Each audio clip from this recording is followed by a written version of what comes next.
আজকের ভিডিওটি আপনারা সর্বোচ্চ শেয়ার করে দিবেন, কারণ হচ্ছে এটি আমরা চাই যে মাননীয় প্রধানমন্ত্রীর পর্যন্ত এই ভিডিওটি পৌঁছায়। এবং নিশাতের বাবা যে আজকে এখানে দাঁড়িয়ে কান্না করছে, আমরা চাই রামিসা হত্যার মতো বিচার আজকে যেভাবে রায় হয়েছে, নিশাত হত্যার বিচারও আজকের মতো রায় হতে হবে। এই যে বাবা তার মেয়ের ছবি নিয়ে এই জজ কোর্টের সামনে দাঁড়িয়ে আছেন। আচ্ছা, এই যে আপনার মেয়ের ছবি নিয়ে আপনি দাঁড়িয়ে আছেন, আপনার মেয়ের সাথে কখন এই কাণ্ড হয়েছিল? আপনার আমার মেয়ে 15 এপ্রিল আমার মেয়ে চিপস কেনার জন্য আপনার দোকানে গেছিল। তখন আর মেয়েটারে পাওয়া যায় নাই। 17 এপ্রিল মানে 2 দিন পরে বস্তাবন্দি অবস্থায় বাড়ির পাশে মরদেহ পাওয়া গেছে। এই যে মরদেহ পাওয়া গেছে, আপনি কিভাবে নিশ্চিত করলেন যে সেই দর্শনের শিকার হয়েছে? তখন পিপিআই পুলিশ তারা ধরে নিছে। তারা ধরে নেওয়ার পরে আসামি 166 দ্বারা জবানবন্দি দিছে, স্বীকারোক্তি জবানবন্দি দিছে যে আপনার ও নিজেই বাচ্চাটারে মারছে, নির্যাতন করছে। তা বাচ্চাটা নিজে যে মারছে তার নিজেই স্বীকারোক্তি দিছে। আপনার তা বলছে যেটা যে বাচ্চাটারে আপনার 15 তারিখ নিয়ে গিয়ে ওই বাচ্চাটার দর্শনের চেষ্টা করছে। তখন বাচ্চা বলছে যে আমি মার কাছে বইলে দিব। তখন বাচ্চাটারে আপনার তার গতরের গিঞ্জি খুললে মুহের ভিতরে ঢুকাইয়া তখন বাচ্চাটারে আপনার গলার মধ্যে সিফাতা দইরা প্রায় 20 মিনিট পর্যন্ত সিফাতা ধরে রাখছে। তখন বাচ্চাটারে এইভাবে মারছে, তার হাত ভাঙছে, পাও ভাঙছে, ভাঙ্গা তারে বস্তার ভিতরে রাখছে। রাখিয়া একটা ড্রাম আছে, ড্রামের ভিতরে রাখছে। 2 দিন পরে আপনার 17 তারিখ 2 দিন পরে বাসার পাশে তাই অর্ধগলীয় অবস্থায় বাচ্চাটা এনে ফালায় রেখে গেছে। এই যে দেখেন, এখানে আজকে রামিসা হত্যাকাণ্ডের বিচার হয়েছে কেন জানেন? এই যে আমরা সবাই কথা বলেছি, সোশ্যাল মিডিয়া আসছে, এই জন্য আজকে রামিসা হত্যাকাণ্ডের 2 আসামির রায় হয়েছে। এখন দেখার বিষয় হচ্ছে এই হত্যাকাণ্ডের এই যে রায় হয়েছে এটি কার্যকর হতে কত সময় লাগে। এখানে একজন আইনজীবী রয়েছেন। ভাই, আপনার সাথে একটু আমি জানতে চাই যে এই যে রামিসা হত্যাকাণ্ডের আজকে রায় হয়েছে, আরেকজন বাবা কিন্তু তার শিশুকে নিখোঁজ অবস্থায় পেয়েছেন এবং বলেছেন যে দর্শন করে তাকে মেরে ফেলা হয়েছে। এই বিষয়ে আপনি আসলে কিভাবে দেখছেন? বাকি জি, আসসালামু আলাইকুম। আমি অ্যাডভোকেট লুৎফর রহমান, জজকোর্ট, ঢাকা। আজকে আমি দেখতে পাচ্ছি যে রামিসা হত্যাকাণ্ডের যে রায় ঘোষণা করা হলো 19 দিনের মাথায়। তো আমার এখানে আসার পর নজরে আসলো যে নিশাত জাহান 17 এপ্রিল 2026। তো রামিসার হত্যাকাণ্ডের বিচার যদি 14 দিনের ভেতরে হয়, তাহলে এই যে নিশাত সেম কাজটাই করছে, তার সাথে প্রথমত ধর্ষণ করছে, তারপর হত্যা করছে। কিন্তু বিষয়টা হচ্ছে এরকম যে রামিসারটা ঢাকার ভিতরে এবং কি মিডিয়া গেছে এবং কি সকল আইনজীবীরা ডাক দিয়েছে যে রামিসা হত্যাকাণ্ডের আসামির পক্ষে কেউ দাঁড়াবে না।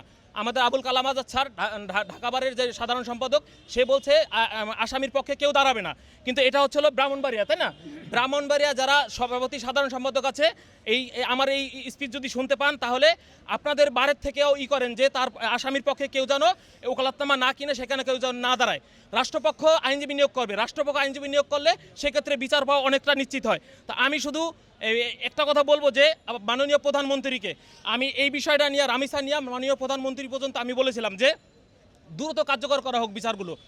কারণ ধর্ষণ, একজন বাবা জানে যে তার শিশুকে ধর্ষণ করার পর হত্যা করলে কতটা ব্যথিত হয়। কারণ আমরা পিতা, আমরা জানি যে কতটা কষ্ট লাগে। তো মাননীয় প্রধানমন্ত্রীর কাছে একটাই দাবি রইল যে রামিসার মতো নিশাত জাহানেরও দ্রুত বিচার এবং কি পিবিআই যে তদন্ত দিচ্ছে, তদন্ত রিপোর্ট তাড়াতাড়ি দেওয়া হোক এবং কি এর বিচার কার্যকর করা হোক। এই যে দেখেন, এইটা বলতে গেলে একজন এটা কিন্তু রামিসা, ঠিক আছে? দেখতে রামিসার মতো লাগে না? রামিসা একদম দ্বিতীয় রামিসা। প্রত্যেকটা ধর্ষণেই রামিসার মতো হয় এবং প্রত্যেকটা খুনেই রামিসার মতো হয়। শুধু রামিসা বিচার পাবে, অন্য কেউ বিচার পাবে না, সেটা হতে পারে না। কারণ আইনের চোখে সকলেই সমান, সকলেই ন্যায় বিচার পাওয়ার অধিকারী। আর সেই ক্ষেত্রে হচ্ছে যদি শুধু রামিসা পায় আর যদি অন্য কেউ না পায়, তাহলে এটা ইনজাস্টিস হইল। তো আমার বক্তব্য হলো প্রধানমন্ত্রীর কাছে যে রামিসার মতো প্রত্যেকটা ধর্ষণ হত্যাকারী বিচার দ্রুত কার্যকর করতে হবে। এই যে আজকে নিশাতের বাবা কিন্তু আজকে এই যে দয়রা জাজ কোর্টের সামনে তার মেয়ের ছবি নিয়ে দাঁড়িয়ে আছে। কেন তিনি এখানে এসে দাঁড়িয়ে থাকতে হবে? এই যে এই মেয়েটাকে দর্শন করে মেরে ফেলা হয়েছে, তার বিচারের জন্য বাবা ছবি নিয়ে আজকে রামিসার বিচার হয়েছে, এখানে এসে দাঁড়াতে হবে কেন? এই যে আজকে আপনারা যে যেখান থেকে দেখছেন, আমি বলবো এই যে আরো একজন নিশাত, রামিসা, এই নিশাতকে আমরা এই বাবা চোখের দেখছেন, আপনি কান্না করতেছে দাঁড়ায় দাঁড়ায়।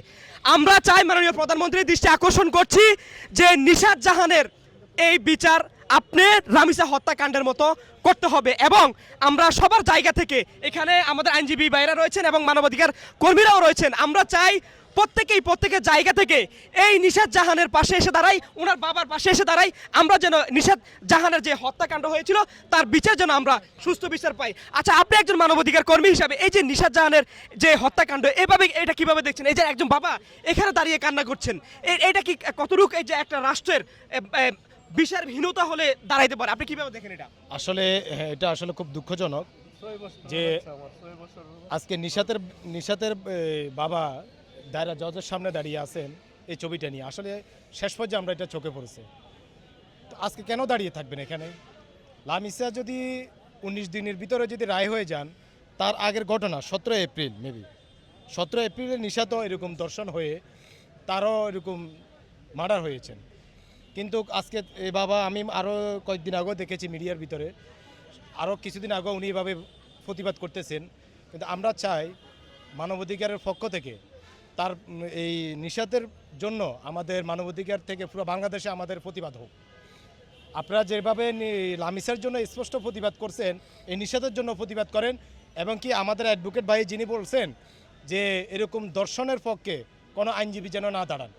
আমি আরেকটা যিনি ভাইয়ের সাথে আমি একমত পোষণ করছি, লামিসার বাসায় গিয়েও আমরা একই বক্তব্য দিয়ে আসছি যে এরকম যদি আপনাদের যদি কোনো অ্যাডভোকেট এরকম শিশু দর্শন হত্যার পরে যদি কোনো আইনজীবী দাঁড়ান, সেটা তো অর্থের বিনিময়ে দাঁড়ান। আমরা আপনাদের যদি এরকম যদি অর্থের প্রয়োজন হয় যে এরকম নিষ্পাপ শিশুকে দর্শন করে মেরে ফেলার পরে যদি আপনাদের এই বাচ্চার বিপক্ষে দাঁড়ানোর থাকে প্রয়োজন, আমাদেরকে বলবেন। আপনাদেরকে 1 বছর যা ইনকাম করেন তার থেকে 10 গুণ টাকা আমরা আপনাদেরকে উপহার করবো। তারপর দর্শনের পক্ষে আপনারা কোনো আইনজীবী দাঁড়াবেন না, এটা অনুরোধ। এই যে এখানে দাঁড়িয়ে যে নিশাতের বাবা কান্না করছেন, আচ্ছা আপনি আজকে এখানে দাঁড়িয়ে এই যে জজ কোর্টের সামনে দাঁড়িয়ে এই সরকারের উদ্দেশ্যে আপনার নিশাত জাহান আপনার মেয়ে এটাকে নিয়ে আসলে কি বলতে চান এবং এটার বিচার কি চান আপনি? আমি এটা সরকারের কাছে এটা আবেদন জানাই যে লামিসার যেরকম হত্যাকাণ্ডের পরে তার বিচার কার্যকর দূরত্ব হয়েছে, তা আমার বিচারটা তো প্রায় 2 মাস হয়ে গেছে। আমার বিচারটা যেন আমার এই আপনার অপরাধীর বিচার, মেয়ের যে অপরাধীর যে বিচারটা, হত্যার বিচারটা যে তাড়াতাড়ি যাতে সব মানে আমার এটা করে, সরকারের কাছে আমি এটাই আবেদন জানাই, মাননীয় প্রধানমন্ত্রীর কাছে আমি এইভাবে জানাই আর কি। আজকের ভিডিওটি আপনারা সর্বোচ্চ শেয়ার করে দিবেন, কারণ হচ্ছে এটি আমরা চাই যে মাননীয় প্রধানমন্ত্রীর পর্যন্ত এই ভিডিওটি পৌঁছায় এবং নিশাতের বাবা যে আজকে এখানে দাঁড়িয়ে কান্না করছে, আমরা চাই রামিসা হত্যার মতো বিচার আজকে যেভাবে রায় হয়েছে নিশাত হত্যার বিচারও আজকের মতো রায় হতে হবে।